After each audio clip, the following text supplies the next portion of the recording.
با نام خدا مهربان. درود و سلام به همه دوستان و همراهان در کانال مثنوی خوانی گروه شمس مولانا.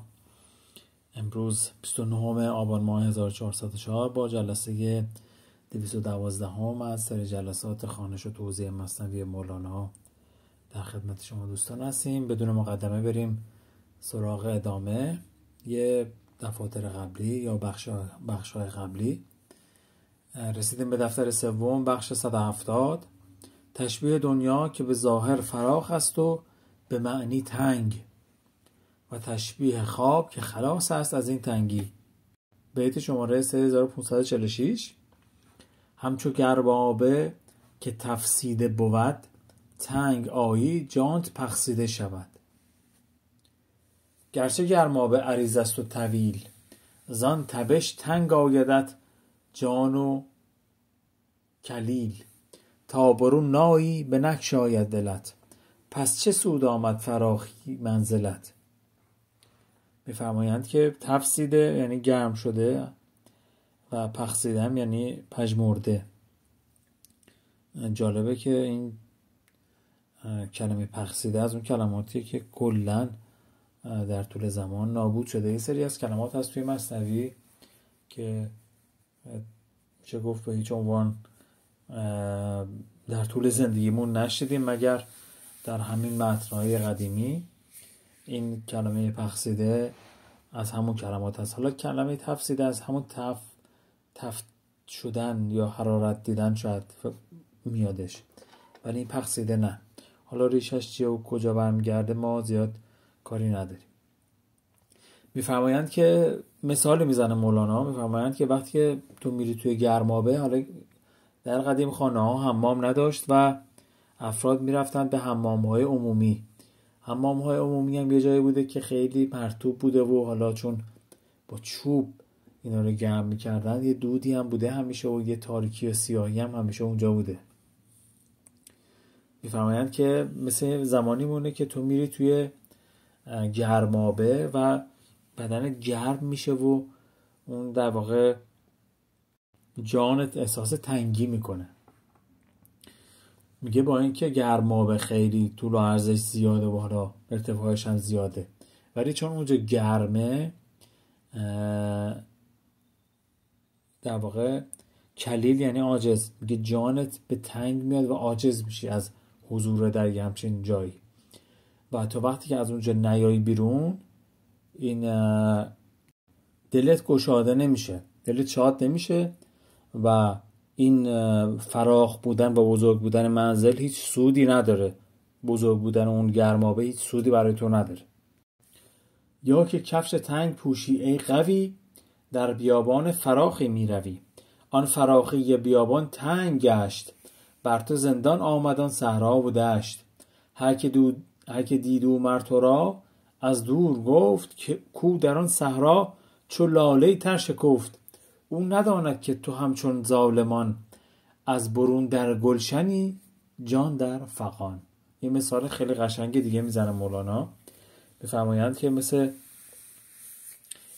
قوی با غینه به معنای گمراه.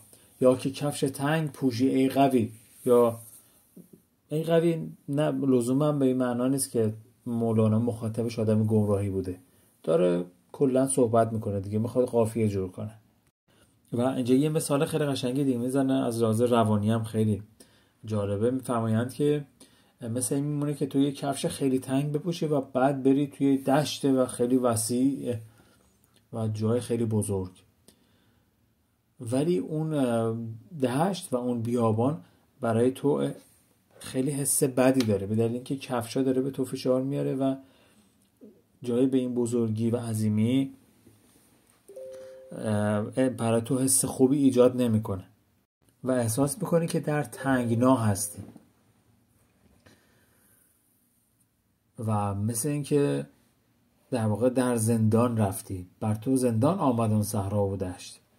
و یه نکته جالبه دیگه میگه مولانا، میگه هر که دید او مر تو را از دور گفت، کو در آن صحرا چو لاله تر شکفت. میگه هر کسی از دور به تو نگاه میکنه میگه وای خوش به حالش، عجب جاییه، چه سرزمین وسیعیه پر از گل و درخت و سرسبزی، خوش به حالش، از دور دارن نگاش میکنن. و اون نداند که تو همچون ظالمان از برون در گلشنی جان در فغان. در صورتی که بقیه نمیدونن که تو مثل این آدم های ظالم، حالا اینجا چرا ظالم به کار برده بهتون میگم، مثل آدم های ظالم که از بیرون بقیه نگاه میکنن که ظاهرا در گلشن هستن ولی جانشون در فغانه. حالا این نکته اول رو در نظر بگیرید که یه نفر توی دشت وسیعی داره حرکت میکنه، از دور همه بهش نگاه میکنن میگن خوش به حالش، ولی خبر ندارن که با توجه به اینکه کفشاش تنگیه خیلی فشار زیادی داره بهش میاد و در تنگنا قرار داره. و مولانا مثال ظالم رو میزنه. چرا؟ چون آدمایی که ظالم هستن و حق بقیه رو میخورن، به بقیه آسیب میزنن، ظاهرا همه میگن که این مال مردم رو خورده، هیچ اتفاقی هم براش نیفتاد و کلی ستم کرد و هیچ ناراحت هم نیست، در صورتی که این جانش در عذابه. کسی که داره بقیه رو آزار میده خودش در عذابه و کسی که به بقیه عشق میورزه خودش در غرق در عشق. آدم ها چیزی رو که دارند میتونن بدند، چیزی رو که ندارند نمیتونن بدن به بقیه. خواب تو آن کفش بیرون کردن است که زمانی جانت آزاد از تن است. میگه تو وقتی که میخوابی مثل اینکه این کفش داری از تنت بیرون میکنی. چرا؟ چون اون جانت از تنت آزاد میشه. حالا چرا مولانا داره این مثال رو میزنه؟ اگر خاطرتون باشه از بخش قبلی این داستان شروع شد و برای کسایی که مثال کسایی رو میزنه مولانا که در واقع اسیر ذهنشون هستن و حتی اگر اینا توی قصر هم باشن، خدم و حشم فراوون داشته باشن، از لحاظ آسایش در حد اکثر شرایط باشن، ولی آرامش ندارن. چرا؟ چون از درون یه چیزی تنگه براشون، یعنی در تنگنای ذهن و احساس گرفتارن و بقیه هم از بیرون نگاه میکنن میگن خوش به حالش، ولی خبر ندارن که در درونش چه جهنمی برپاست. و بعد وقتی که یه همچین آدمی میخوابه، به دلیل اینکه میخوابه اون ذهن هوشیارش، در واقع همه گرفتار ذهن هوشیارش شدن، اون ایگو گرفتار نفسن و وقتی که میخوابند، حالا چند ساعت که از خواب میگذره، در واقع از اون ایگوشون رها میشن و یک احساس راحتی میکنن. هرچند اگر این گرفتار خیلی عمیق باشه، خیلی تو خواب هم نجات پیدا نمیکنن، به دلیل اینکه اون خواباشون هم در ادامه اون فعالیت و افکار روزانه‌شونه و حتی توی خواب هم دائم در حالت کابوس دیدنن. اولیا را خواب ملک است ای فلان، همچون اصحاب کهف اندر جهان. حالا اینجا خواب به معنای خوابیدن، هم به معنای خوابیدن ظاهریه که آدم وقتی که میخوابه خب از شر این در واقع وسواس فکرش نجات پیدا میکنه. یا آدمایی که وسواس خیلی تمیزی دارن همینطور نگرانن که تمیز در واقع یه وقت این میکروبا از بینشون نبرن، اینا وقتی که میخوابن نجات پیدا میکنن از اون اضطراب درونیشون. هرچند میگم بعضی هم حتی بازم که بخوابن از اون اضطراب نجات پیدا نمیکنن. حالا اینجا مولانا بفرمایند که اولیا را خواب ملک است ای فلان. مثال خواب ظاهری رو زد، ولی خواب باطنی هم شما میتونید در نظر بگیرید. خواب باطنی چیه؟ یعنی که از درون خوابیدن نسبت به اون تنش ها، یعنی در واقع در حالت بیداری هم خوابن. اون خواب این به معنی خواب جهالت نیست، خواب غفلت نیست، بلکه یک خواب رو یک جدایی بگیرید از اون نفس تاریک. و میفرمایند که اولیا رو خواب ملک است ای فلان. میگه اولیا هم خواب براشون مثل ملکه، در واقع مثل اصحاب کهف که وقتی که میخوابن از این فشار روزگار نجات پیدا میکنن. خواب میبینند و آنجا خواب نه، در عدم در میروند و باب نه. میگه در حالت بیداری اینا خواب میبینن ولی خواب نیستن و در حالت بیداری هم در عدم قرار دارن.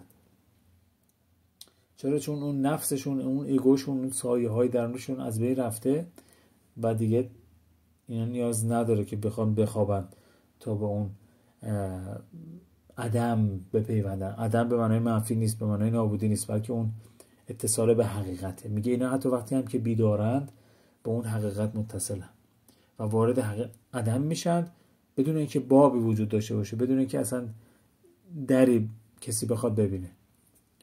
خانه تنگ و درون جان چنگلوک، کرد ویران تا کند قصر ملوک. میگه این خانه تنش تنگ بود براش و جانش چنگلوک بود. یعنی چنگلوک یعنی کسی که دست و پاش سسته. میگه این تنش، جسمش، اون تاریکی وجودش، اون ایگوش، اون نفسش عرصه رو بر وجودش تنگ کرده بود. و اون پادشاه یا اون پیر یا اون خردمند، اون آگاه میاد تا اون خانه تنگی که اون فرد برای خودش درست کرده ویران بکنه تا تبدیلش بکنه به قصر پادشاه. چنگلوک همچون جنین اندر رحم، 9 ماه گشتم شده نقلان مهم. میگه منم دست و پام سست بود مثل جنینی که توی رحم بود. و میگه الان اون مادر کیتی 9 ماه شد و الان این نقلان مهم. نقلان یعنی جا به جایی. میگه 9 ماه شد و وقتشه که اون زمانش رسید که من از این جای تنگ و تاریک بیام بیرون. گر نباشد درد زه بر مادرم، من در این زندان میان آذرم. میگه اگه این درد به اون مادر نیاد، من تو این در واقع زندان گرفتارم. و اینجاست که یا مولانا توی غزلیات میفرمایند که از حد چو بشد دردم، در عشق سفر کردم، یا رب چه سعادت ها که از این سفرم آمد. این درد یکی از عوامل محرکه. درد و رنج اگر درد و رنج آگاهانه میتونه انسان رو از نجات بده. بعضی از دردها اومده که ما رو نجات بده، بعضی از دردها میاد برای اینکه ما پاک بشیم و بعضی از دردها اومده که ما رو نجات بده. یعنی میگه که اینجا چرا موندی؟ چرا اینجا در خانه تنگ و ترشی؟ میگه بیا بیرون. و بعد این درد که میاد، درد پیام میاره، درد پیام آوره. میگه این جایی که تو هستی جای درستی نیست، در این مقامی که ایستادی مقام درستی نیست، این وضعیت مطلوب تو نیست، شایسته تو نیست، تو لیاقتت بیشتر از اینه، باید بیای بیرون. اون جنینم 9 ماهش که شد، اگر درد به مادر نیاد، خب همینطور این بچه رو میخواد به خودش این برانور ببر. اون درد باید بیاد که اینو ولش بکنه، بزایدش. و میگه من در این زندان میان آذرم. آذر با دارزار به معنای آتش. میگه اگه درد به مادر نیاد، فشار به مادر نیاد، من تو این زندان آتش باقی میمونم.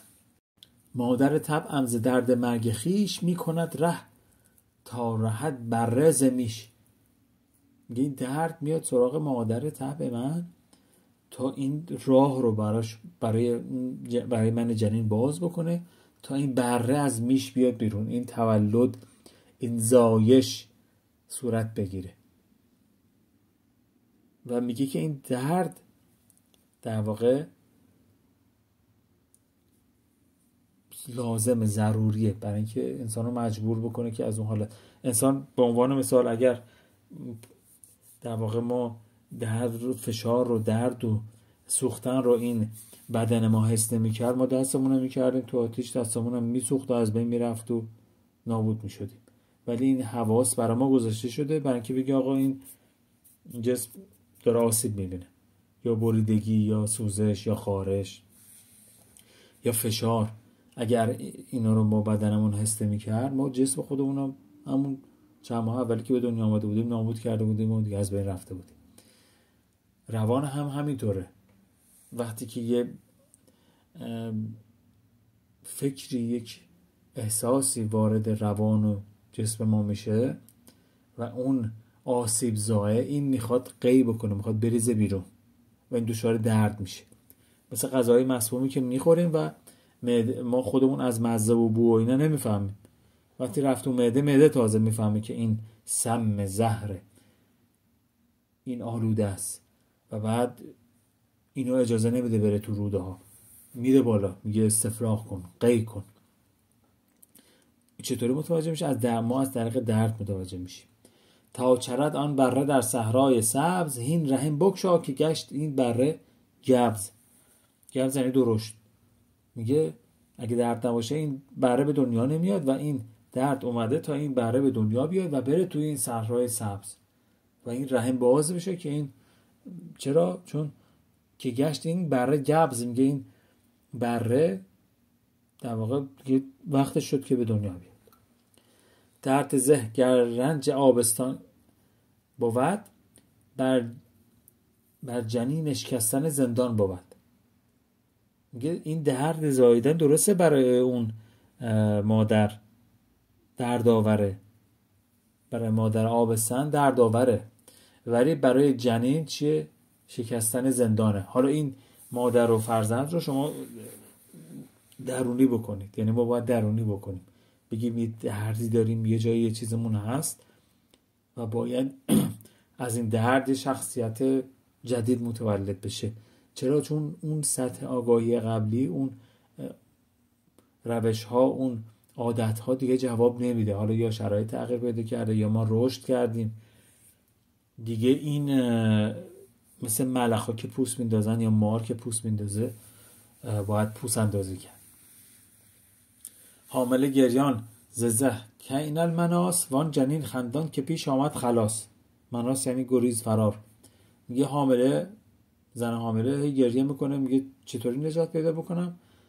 جنینه داره میخنده، میگه آخ جون، دیگه وقت این خلاص شدن و نجات یافتن رسیده.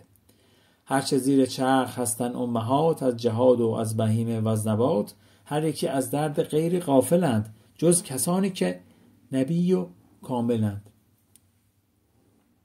نبی و کاملند. امهات جمع در واقع به معنی اصل هر چیزه. یه هر چیزی که در زیر این چرخ کبود هست،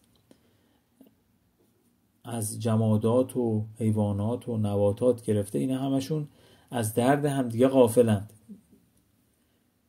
به غیر از چه کسانی؟ کسانی که نبی یعنی شریف و دانا. میگه یه عده آدمایی هستن، میگه همه اکثرا در واقع از درد بقیه غافلن، اطلاع ندارن. به غیر از چه کسی؟ اون آدم کامل، اون کسی که درد شناسه، با خودش درد رو تجربه کرده، میدونه که درد یعنی چه. آنچه کوسه داند از خانه کسان، بلمه از خانه خودش کی داندان. کوسه و بلمه. کوسه یعنی کسی که ریش نداره، بلمه یعنی کسی که ریش انبوه داره. حالا اینجا کوسه را در واقع به معنای کسی اومده که آگاهه و بلمه به معنای کسی که اینجا ناآگاهه. میگه آدم آگاه از خانه بقیه چیزی رو میفهمه که خود اون ناآگاه نمیفهمه. این من که ناآگاه هم خودم نمیدونم چه. یه آدم آگاه میاد منو نگاه میکنه، میفهمه چه مشکلم چیه، مشکل از کجاست. خیلی از ما اصلا درد خودمون رو تشخیص نمیدیم. این که مثلا دلم درد میکنه، میرم دکتر میگه چیکار کردی، میفهمه، تشخیص میده، سونوگرافی میکنه، هر کاری میکنه. من خودم نمیدونستم، اون پزشک تونست بفهمه. و بسیاری از دردها روانی، ذهنی، احساسی، اینا رو ما خودمون نمیفهمیم از کجاست و هی هم میخوریم، هی درد انقدر تکرار میشه تا راهشو پیدا کنیم. آنچه صاحب دل بداند حال تو ز حال خود ندانی عمو. یه صاحب دل کسی که از دل، از حال تو کاملا با خبر، تو از خود، در صورتی که تو از خودت هم خبر نداری. خب بریم بخش بعدی، دفتر سوم، بخش 171. بیان آن که هرچه غفلت و غم و کاهلی و تاریکی هست، هم از تن است که ارزی از تو سفلا. ارزی با الف و ر و زاد به معنای زمینی. خب بیت 3567. غفلت از تن بود چون تن روح شد، بیند و اسرار را بی هیچ بود. چون زمین برخاست از جو فلک، نه شب و نه سایه باشد نه در واقع لی و لک. میفرمایند که چون زمین برخاست از جو فلک، نه شب و نه سایه باشد لی و لک. هر کجا سایه است و شب یا سایه‌گه، از زمین باشد نه از افلاک و مه. میفرمایند که این تنه که باعث در واقع غفلت و جهالت و ناآگاهیه و وقتی تن به روح تبدیل میشه، اسرار رو بدون هیچ در واقع حجابی، بدون هیچ واسطه‌ای میبینه.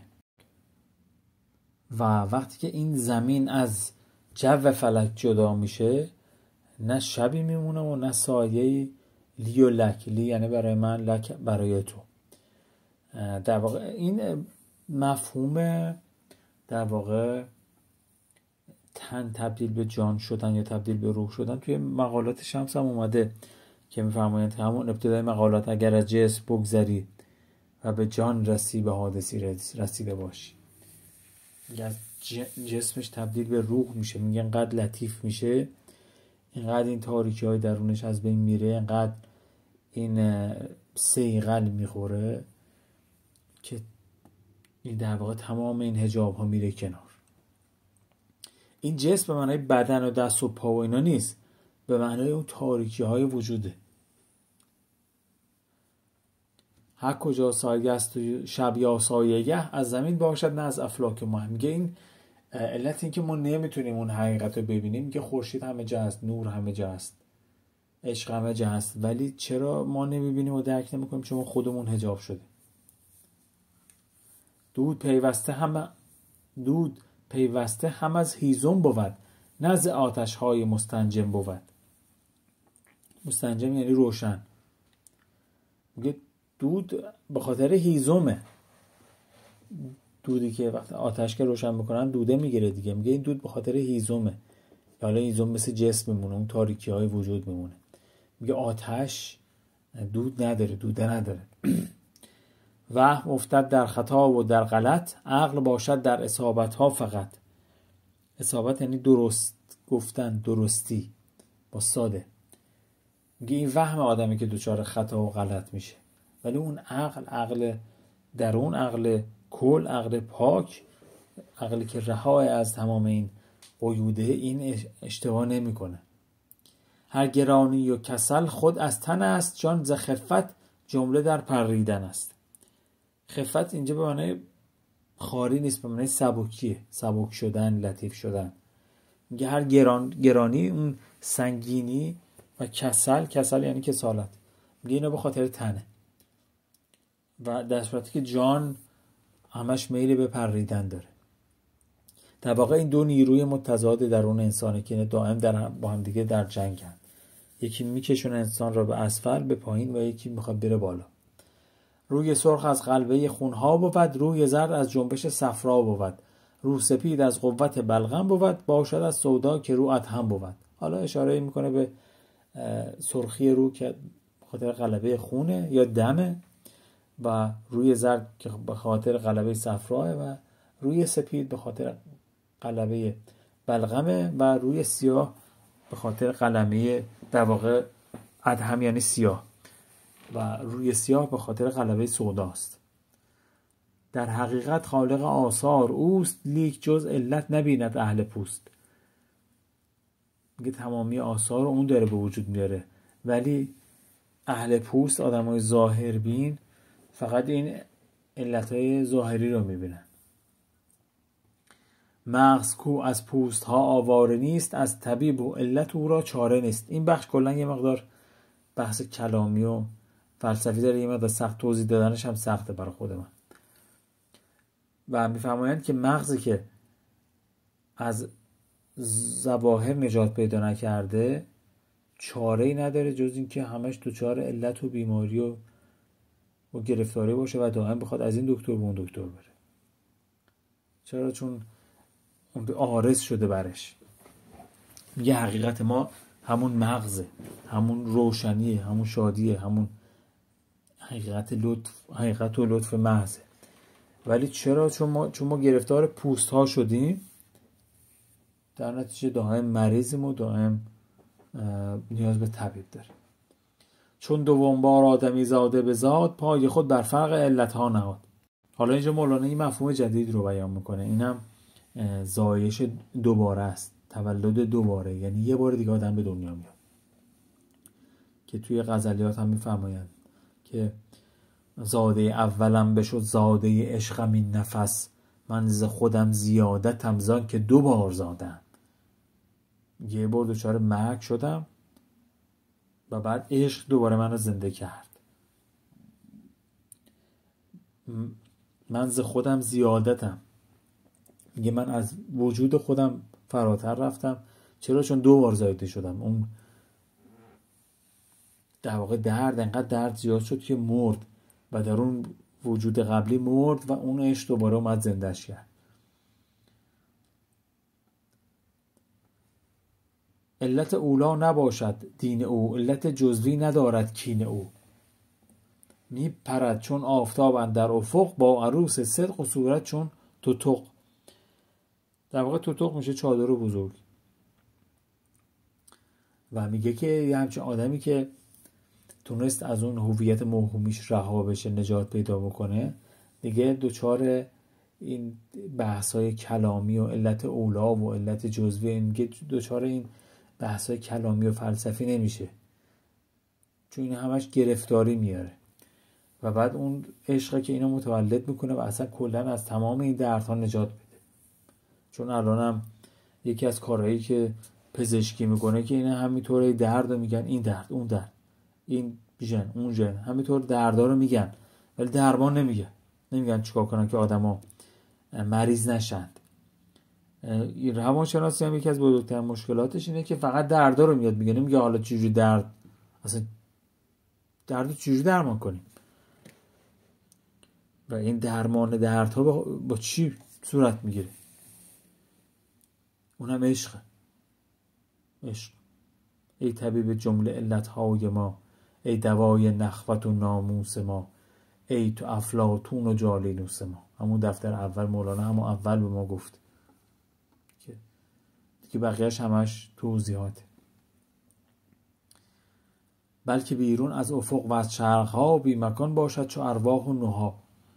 نها یعنی عقلها. میگه از این حجاب ها نجات پیدا میکنه، از افق و چرخ میزنه بالا و بی مکان میشه، لا مکان میشه، لا زمان میشه. بل عقول ماست سایه های او، میفتد چون سایه ها در پای او. میگه این عقل ما هم در مقابل اون یه سایه است و مثل سایه میفته به پاش.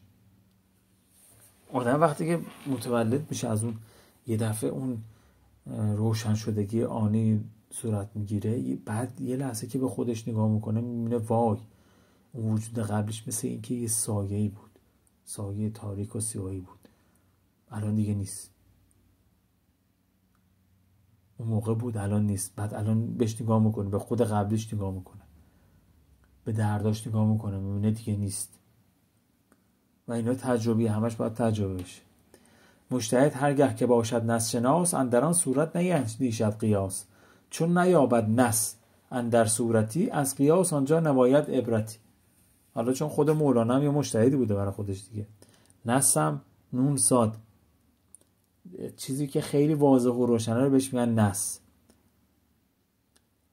در مقابلش قیاسه. میگه بعضی موقع یه سری چیزا خیلی واضح و روشنه. مثلا اگه من الان بگم هوا تاریکه، شما یه نگاهی بندازید میفهمید که تاریکه، دیگه جر و بحث و استدلال و قیاس و نمیدونم بالا و برو پایین بیا دیگه نداره. ولی اگه مثلا من یه چیزی بگم، مثلا بگم رو کره ماه، اون ور کره ماه الان داره یه گاوی راه میره، هیچ کس نمیتونه رد بکنه یا تایید بکنه دیگه، هی مجبور میشن قیاس بکنن، هی آدم‌ها در سر میافتن. خب حالا میگه تو وقتی که مثلا، چون مولانا خودش هم مجتهد بوده دیگه، اول مجتهد بوده، نص شناس هم بوده، یعنی اون چیز اصلی رو تشخیص میداده. میگه وقتی که مجتهد اون اصل موضوع رو بشناسه، دیگه دچار قیاس نمیشه. دیگه به دردسر نمیافته. و اگر هم نحس رو نشناسه، اون اصل رو نشناسه، مجبوره هی بیاد قیاس بکنه و خودش به دردسر بیفته و بقیه هم به شک و دردسر بیفتن. حالا چی میگه؟ میفرمایند که میگه اون وقتی که تو همه چیزایی که الان توضیح داد، میگه اگه تو تجربه کرده باشی دیگه، من یه اشاره که میکنم نسل شناسی، تو خودت نسل شناسی، جنس اصلی رو تشخیص میدی، تو میفهمی من چی دارم میگم. خب وقتی که میگه چون دوم بار آدمی زاده به ذات پای خود بر فرق علت ها نهاد، حالا دیگه من هرچی مولانا هرچی این تولد دوم رو هی بیا توضیح بده، برای کسی که تجربه نکرده متوجه نمیشه. برای من که تجربه نکردم زاگیش دوباره رو، خب من هر چیزی باید دست و پا الکی بزنم بخوام توضیح بدم. ولی اگه کسی این تولد دوم رو تجربه کرده بود، اصلا دیگه نیاز نداره توضیح بده. همه اصلا بغل شما بشینه، شما نگاش بکنی میفهمی. اصلا نگاش بکنی حالت خوب میشه، صداشو بشنوی حالت خوب میشه، حرف میزنه حالت خوب میشه. و اینجوریه که در واقع این بخش هم خب به پایان رسید. یه مقدار توضیحش سخت بود، مطالب هی تو در تو بود، پیچیده بود، برای خود منم توضیحش سخته و حالا امیدوارم این اندکی که توضیح دادم برای شما مفید بوده باشه. بخش بعدی هم یه مقدار فکر میکنم ثقیل باشه توضیح دادنش و به این جلسه نمیرسه، موکولش میکنه به جلسه بعد. امیدوارم که از توضیحاتی که تو این جلسه دادم مطالب براتون روشن شده باشه و هیچ چیزی جای تجربه رو نمیگیره. تا جلسه بعد همگی شما رو به خدای بزرگ و مهربان میسپارم. خدا یار و نگهدار.